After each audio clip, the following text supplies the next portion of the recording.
নমস্কার, আমি পিঙ্কি। আরও একটা নতুন ব্লগে সবাইকে স্বাগত জানাই। তো আগের দিন আর বলা হলো না যে আমি কোথায় গিয়েছিলাম। তো অনেকেই জানো, যারা আমার ফেসবুক প্রোফাইলে আছো, রিসেন্ট আমি প্রফেশনাল মেকআপ আর্টিস্টের কোর্স কমপ্লিট করেছি। এখন আমি একজন মেকআপ আর্টিস্ট। যারা একদম নতুন আমার প্রোফাইল আজকে দেখছো এই ভিডিওটা, তারা আমার প্রোফাইলটা চেক করে দেখতে পারো, আমার কাজগুলো দেখতে পারো। তো আমরা এসেছিলাম আমাদের দিদির সাথে। দিদির আজ ব্রাইডাল বুকিং ছিল। তো এসে আমরা লোকেশন থাকার পরও আমরা খুঁজে পাচ্ছিলাম না ব্রাইডের বাড়ি।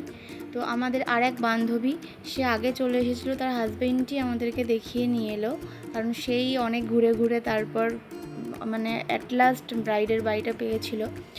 তো তারপর ব্রাইডের বাড়িতে ঢুকলাম।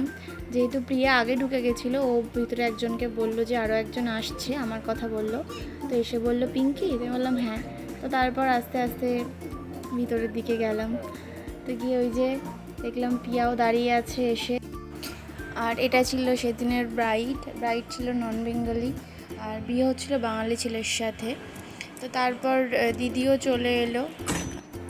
ব্রাইড ভীষণ নার্ভাস ছিল শুরুর থেকেই, বারবার বলছিল তোমাদের তো বিয়ে হয়ে গেছে, তোমরা বুঝতে পারছো না, আমি বুঝতে পারছি আমার কি চলছে ভিতরে। তো দিদির কাজ শুরু করে দিল। দিদি আমার প্রিয় মানুষগুলোর মধ্যে একজন। আমরা যারা ঘরের বউ, ঘর সামলানোর সাথে সাথে প্রতিটা মানুষেরই কিছু না কিছু স্বপ্ন থাকে, কিন্তু সেই স্বপ্নটা অর্জন করার মতো সাহস হয়তো হয়ে ওঠে না। কিন্তু দিদি ভীষণভাবে আমাকে সাহস জুগিয়েছে। আমি দিদির কাছে গেছিলাম দিদির কাছে শেখার জন্য, আর দিদিকে দেখে আমি ভীষণভাবে ইন্সপায়ার্ড হয়েছিলাম বলেই দিদির কাছে গিয়েছিলাম। তোমরা যদি কেউ শিখতে চাও, দিদির সাথে অবশ্যই যোগাযোগ করতে পারো। তো দিদির মেকআপ প্রায় হয়ে এসছে, ফেস মেকআপটা প্রায় ডান, তারপরে করবে হেয়ার।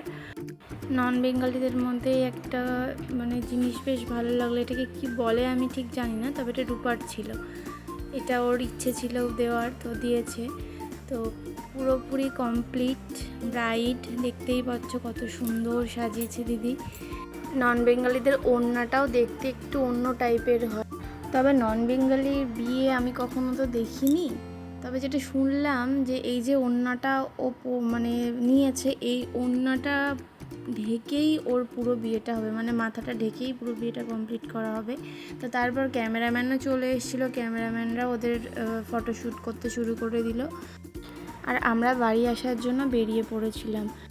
সত্যি কথা বলতে আমার যেটা মনে হয়, প্রতিটা মানুষেরই জীবনে কিছু না কিছু সমস্যা থেকে থাকে, কিন্তু সেই সমস্যার মধ্যে দিয়েও আমরা যদি অল্প একটু সময় নিজেদের জন্য দিয়ে দিই, তাহলে হয়তো মন অনেক ভালো থাকে।